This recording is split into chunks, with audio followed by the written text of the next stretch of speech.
Seguimos en Abogados en Acción, en esta oportunidad con una distinguida visita. Doctora Luisa Contino, ¿cómo le va? ¿Cómo le va, Jorge?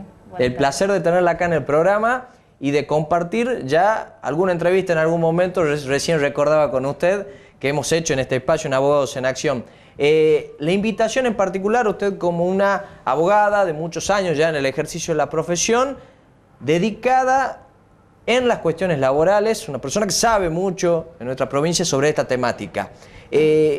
Consultas que llegan a nuestro mail, precisamente es en particular una que era la que estaba recordando recién, de Juan Pablo Torres. Él preguntaba: yo trabajaba en una empresa, habitualmente lo hacía, durante 10 años trabajé en esa empresa. Un día tuve un intercambio de palabras con el superior, pero él creyó que quedó en ese intercambio de palabras. Al otro día, al volver a su lugar de trabajo, se encontró con que ya el encargado le dijo que no trabajaba más, que no dependía más de esta firma, de esta empresa. Este joven, Juan Pablo, volvió nuevamente al otro día a cumplir con su tarea habitual de trabajo, pero ya el portero del edificio no lo dejó ingresar. ¿Qué es lo que tiene que hacer Juan Pablo en este caso en particular? Bueno, estamos ante una relación de trabajo que está vigente, digamos, mientras no ha recepcionado ninguna notificación de carácter fehaciente, es decir, un telegrama que se le mande o una notificación por escrito donde esté firmada por el trabajador, no está despedido. O sea, digamos que el hecho de manifestarle que no debe concurrir o no debe entrar a su trabajo no es un acto que produzca por sí mismo la ruptura del contrato, o sea, de que el trabajador se considere que ya está despedido. En este caso, el trabajador de que vos me estás hablando, lo que debería hacer es... muchos lo que hacen es ir a la comisaría y dejar una constancia de que no lo dejaron entrar a trabajar. La problemática que tiene esto es que eso es una manifestación unilateral, salvo que esta persona fuera con 2 testigos que lo han acompañado al trabajo y den constancia de que él quiso ingresar y no lo dejaron, porque podrías entenderse como una presunción en caso de un juicio, esta denuncia unilateral, pero no es suficiente. ¿Qué debe hacer el trabajador? El trabajador debe ir a un abogado, obviamente, porque para realizar una intimación donde intimará como por vía también epistolar, o sea, por un telegrama, que son gratuitos para los trabajadores. Eso es importante que la gente por ahí sepa. El hecho de ser trabajador, ser desvinculado y no tener quizá la posibilidad de tener dinero, no significa que no pueda buscar un abogado y no pueda... Los abogados laboralistas, en general, digamos, no cobran la consulta, digamos, no sé por qué el trabajador tiene un beneficio, digamos, por ley de justicia gratuita, ¿no es cierto? Es decir, no cobramos la consulta con relación al trabajador. Además está la Secretaría de Trabajo, donde también hay abogados que atienden a los trabajadores en forma gratuita, y los telegramas que se formulan, digamos, que se remiten desde el correo central o de cualquier sucursal, son gratuitos también para el trabajador. Entonces, ¿qué tiene que hacer el trabajador? Intimar al empleador para que aclare su situación laboral.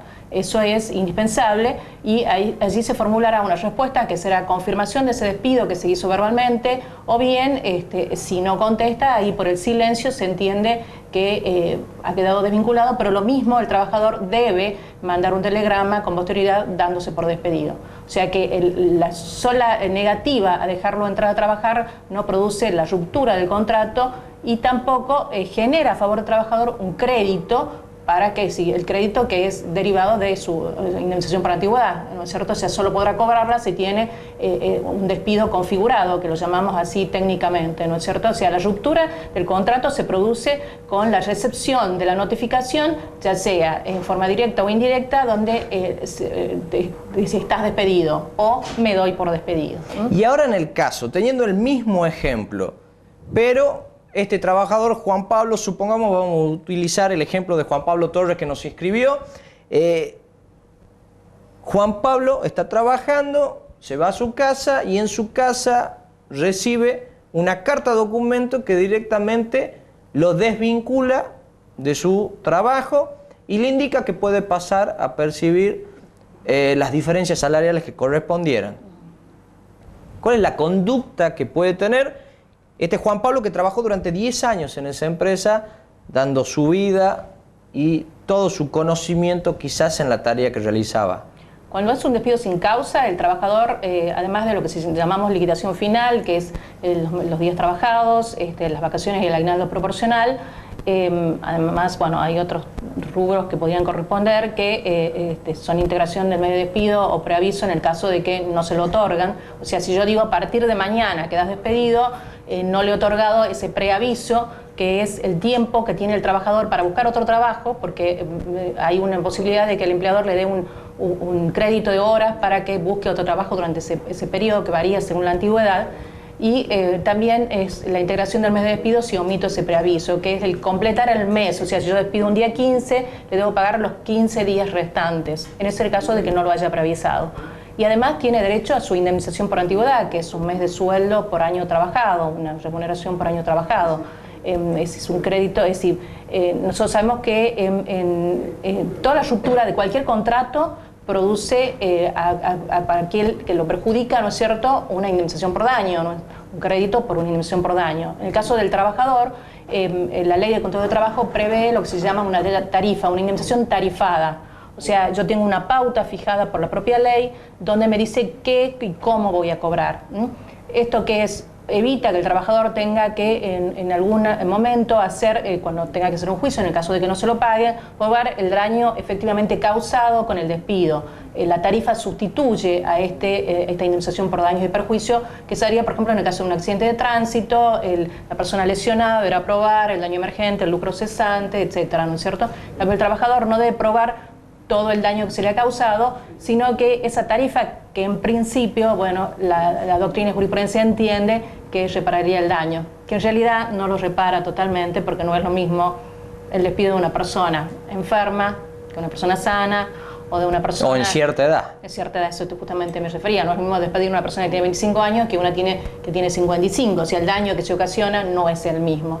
Pero bueno, en principio, digamos que la Corte Suprema de la Nación considera que la tarifa es legal. Es lo que hay dentro de la ley, es el sistema de reparación que tenemos. Doctora, algo que se ha generado o se está viendo como un factor concurrente en los lugares de trabajo, o por lo menos lo que uno puede escuchar por ahí muchas veces, en donde la gente se acerca, pregunta, consulta, escribe. En mi lugar de trabajo me siento observado por mi jefe, me siento maltratado, la recarga de trabajo siempre viene para mí, mis compañeros salen y entran como quieren, yo en el único momento que quizás quiero ir a fumar un cigarrillo o a mirar la vidriera para despejarme del trabajo de la mañana, no me lo permiten o me llaman la atención. Lo que se denomina como acoso laboral o como mobbing. ¿Cómo se lo conceptualiza en Tucumán y de qué forma una persona puede tener certeza de que realmente existe acoso laboral con respecto a ella? Bueno, la diferencia que hay entre mobbing y lo que llamamos acoso es que en el mobbing es todo contra el trabajador, o sea, inclusive sus propios compañeros. Viene de un experimento que hacían con ratas donde todas las acosaban a una sola, o sea, el término mobbing. El acoso es cuando viene del propio empleador o del superior jerárquico, que puede no ser el empleador directo, que puede ser un gerente o una persona que te da las órdenes. Con relación al acoso, es un problema bastante complicado de prueba. ¿Por qué? Porque se produce dentro del ambiente de trabajo. Y dentro del ambiente de trabajo están los propios compañeros que pueden llegar a ser afectados o sancionados si son testigos de un trabajador que invoque esa causal como un supuesto de despido. ¿Qué podría ser un trabajador en este supuesto? En el caso podría intimar, ¿no es cierto?, a que cese esta conducta por parte del... Es más sencillo de solucionarlo cuando es un superior jerárquico y no el dueño directo de la empresa. porque el dueño podrá ejercer una función de control sobre el superior jerárquico, pero cuando es el propio dueño es ya más complicado. El trabajador que configura un despido indirecto, o sea, que puede darse por despedido porque no ha cesado esa conducta, la problemática de la prueba es importante. Por eso, bueno, ahora sé que hay un proyecto del doctor Recalde en la Cámara de Diputados de la Nación para protección de los testigos, por ejemplo, que no pueden ser despedidos los testigos que salgan del propio ámbito, porque genera un conflicto para el trabajador que está en una empresa, decir, bueno, yo salgo de testigo de mi compañero de trabajo. Es imposible, no se da en la práctica generalmente esta situación.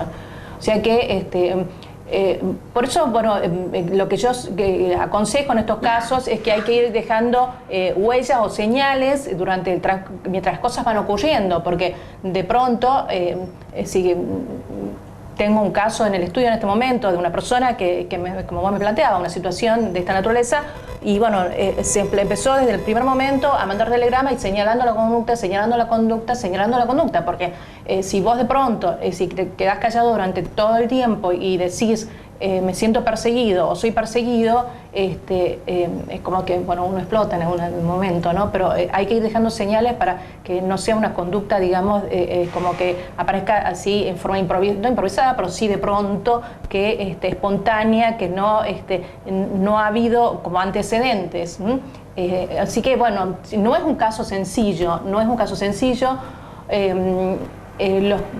podría decir que los jueces son medio conservadores en esta situación, en el sentido de que en general en otros países, en España por ejemplo, el caso de persecución o de acoso, fundamentalmente de mujeres por ejemplo, y se da lo que se llama la inversión de la carga de la prueba, o sea, la carga dinámica de la prueba, que es que prueba aquel que está en mejores condiciones de probar, o sea que el empleador debe probar que no acosó o que no persiguió.